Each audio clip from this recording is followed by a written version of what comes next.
PIP may be funded. It doesn't mean it's not a great idea. It just means that we may not be able to do it this year. It may have to be next year or the year after. So we appreciate you all being here. You'll have 7 minutes. Thank you. Hello, my name is Bill Penn. I'm an Assistant Director with the Department of Codes and Building Safety. And I'm Mark Macy, Director of Public Works. Mark and I will be making a proposal for the Community Beautification Public Investment Plan today. We're proud to be joined in this effort by a number of partners, both in and out of Metro government. We represent 30 departments and organizations. Together, we will make Nashville the cleanest and most beautiful city in all of America. Here's how. First, let's talk about the problem that this plan must address. It's pervasive, and it's more than just about litter. Some areas of Nashville look better than others, but no neighborhood is immune. Last year, the city spent $14 million and devoted 200 Metro employees to keeping the city clean, but still, we see this. Now, why? Because today our cleanup effort is reactive. To truly stop the cycle of dumping, damming our streams, cluttering corners with signage and trash, we need to be proactive. While many Metro employees, agencies, and volunteers have worked extremely hard to keep our city clean, we need to be better coordinated. We need to pool our resources and strengthen each other's efforts. Beautification is our objective, but you can't begin the process of beautification without addressing litter. Litter shows a lack of connection with your neighborhood, a sense that nobody cares. Litter has a real cost: dollars, health, and safety, and more. And finally, people litter where they see litter. So our cleanup efforts are vitally important. So how do you stop the cycle of litter, of blight, of vacant buildings, unkept properties, and unsafe areas? How do we turn Nashville's eyesores into destinations? We've done it before. Remember what the Gulch looked like 15 years ago? Remember Dedrick Street with all the buses and people wandering around before we did the Complete Street project? Metro departments have transformed many of Nashville neighborhoods. Projects like 28th Avenue, 31st Avenue Connector, the Gateway to Heritage Project, and the Buffaloes on Dickerson Pike. Each one of these neighborhoods have seen an increase in residential property values and more retail and economic activity. Each one is now a cleaner, safer, and more vibrant place to be. So what does our PIP look like? In the first year, we envision a three-pronged approach. We'll start with an assessment of all existing efforts. We'll look at how much time and money is being spent, how the programs and departments connect and intersect with each other, and their outcomes. Next, we'll begin the process to engage the community. Beauty is in the eye of the beholder, and what the neighborhood in Lockland Springs might think is their version of pretty may not be the same thing as what Creve Hall thinks. As a result of public engagement, we will have a vision of what it really takes to make the city sparkle in every zip code. The third piece is completing a comprehensive plan. It will include the grand vision and a plan for how the various Metro departments, partner agencies, and the public should work together. It will address how we best engage our community partners and the Saturday morning volunteers. It will outline a full-scale campaign to communicate a message for lasting change. Nashville has become a destination city to visit and live in. Our goal is to capture that spirit and spread it throughout the city visually. Mary Berry, we have heard you loud and clear, and our plan is to turn a collection of services into a system of services. Metro departments, as demonstrated by those standing with us today, are committed to make that happen.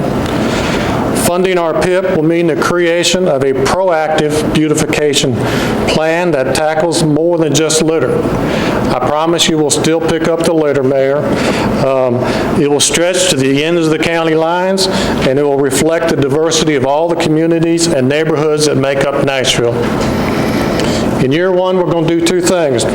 First, we're going to create the master beautification plan I just outlined. Second, we'll kick up our cleanup efforts by adding 2 4-member landscaping crews, one for parks and one for public works, as well as equipment.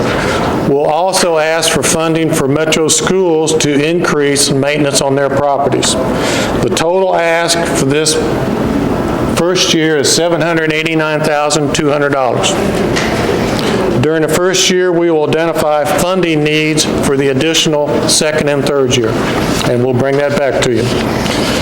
Working to make this city a better, prettier place to live with the highest quality of life is what motivates me every day.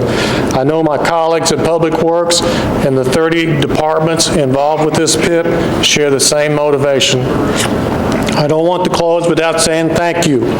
Thank you for making beautification a priority.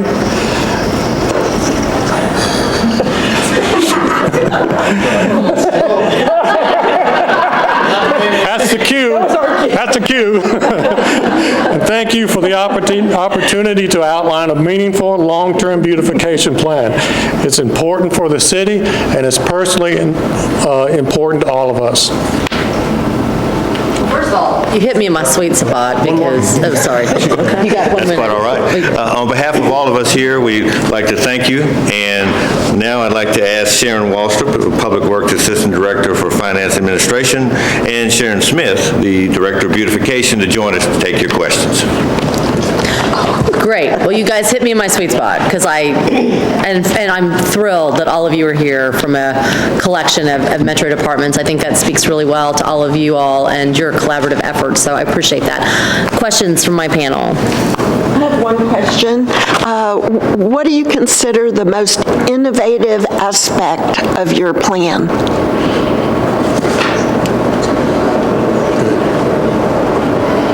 Thank you. First of all, one of the most innovative things that we're going to do is start talking to each other. And sometimes there's a feeling that government works in silos. Sometimes we do, and sometimes we very successfully collaborate. And what we want to do is truly a collaboration, not just within Metro, but here today we have people we have Lori from the state, dear friend of mine who is with the Tennessee Department of Transportation. They give us, Environment and Conservation. We have people from Hands On Nashville. There's going to be, our goal is to have a truly collaborative effort, not just internally, but externally.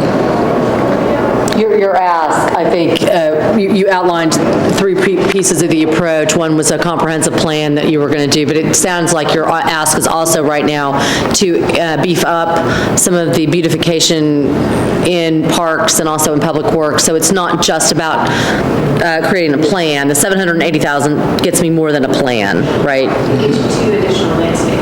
Got it. Speak of it. And okay, good. Why 3 years? Yeah. Why does it take you 3 years to do this? Well, it's very important for us in the, I'm sorry. No, you're fine. Okay, it's very important for us in the beginning is to not jump and make a decision on what the community needs. A lot of beautification, litter removal programs have started by people like me saying this is what we think should happen. And sometimes what the person in that position thinks is not necessarily what the community wants. So the most important thing to do, which other communities have also done, is to assess internally what are our resources and then go out into the community. Just like Mark said, what does the community want? We may find in some areas people actually really care about litter on the street, and in other areas people want a community garden. And if we go neighborhood to neighborhood and community to community, we're going to find out what Nashville wants. And the great thing is, and Mayor, I have to say this, you are a rock star, and I'll tell you why. These 3 months, March 1st through May 31st is the Great American Cleanup, and Metro Beautification is affiliated with the National Keep America Beautiful organization. Last year we had, I think it was 26, or right about 30 cleanups, which is about 2 every weekend, which we thought was great. You asked Nashville to join you on April 23rd, and Nashville went wild. We already have about 60 cleanups planned for the Great American Cleanup, including 30 31, actually, as of this morning for April 23rd. People are wearing us out. It is exciting, and it is exciting when somebody in your position cares and invites Nashville to get involved. People really do want to be involved, and they have an opinion, and they want to tell us what that is. Great. Anybody else? Questions? I have another question. This is going to be a tough question, and it's to your group over there holding signs. You got a lot of collaborators. What skin do they have in the game? What are they coming to the table with? They're coming to the table with the resources of their department, with their programs. So, for example, we have the farmers market here who's working on a community garden program. The water department has an established Adopt a Stream program, and they're actually going to also be working with us on April 23rd. General Services has grounds that they take care of around their property. Codes, we can't do it without codes because you could pick up the litter on the street, but if individual residential property looks bad, you haven't solved the problem. So codes is going to be helping with us with that. Police will help us with enforcement. We have the Downtown Partnership, Metro Parks. Our parks are beautiful. This morning, I drive through Shelby Park every morning to get to work. I can't get to work without it. And I picked up 3 pieces of litter just driving through the park, including some plastic Easter egg thing. I don't know if some family was planning some sort of really bizarre, X Games Easter egg hunt right out in the middle of the road, chocolate and everything. It was fantastic. So all these departments, the library's got a seed exchange program that could benefit the community gardens. It's all intertwined. What costs go away? I'm sorry? What costs will go away if you have these new crews out there? Because that means somebody doesn't have to go out there later and do some type of cleanup. Well, a lot of our cleanups are currently done 2 ways, volunteers and court-ordered community service workers and inmates. And it's sort of a shame that our litter prevention program is kind of relying on first volunteers and secondly people to commit a crime.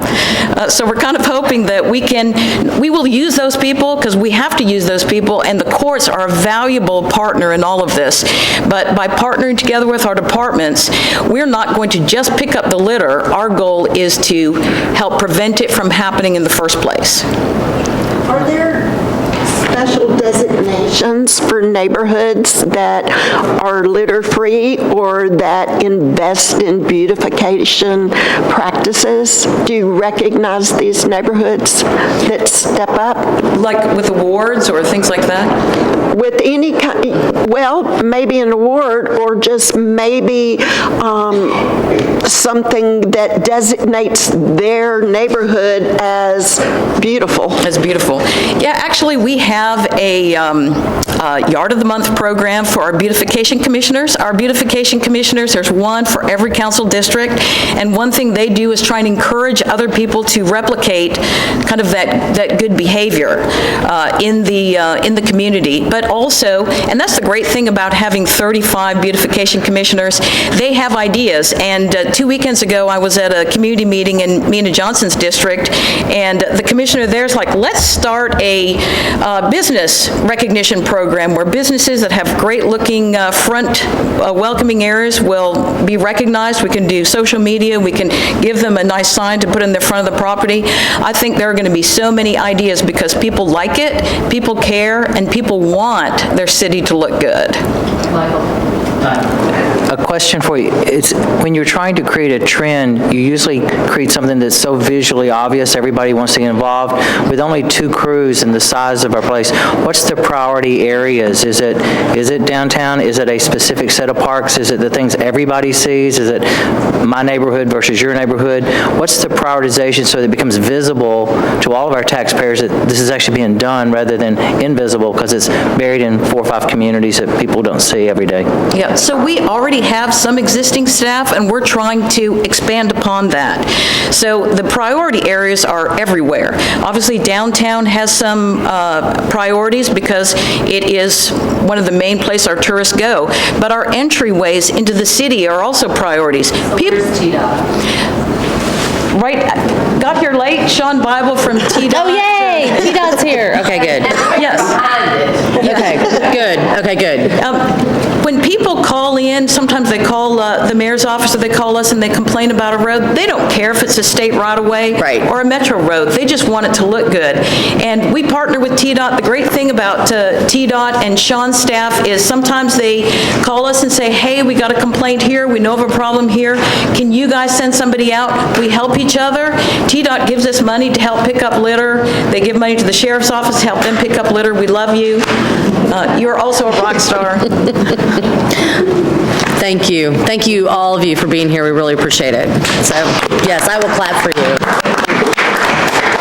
Thank you.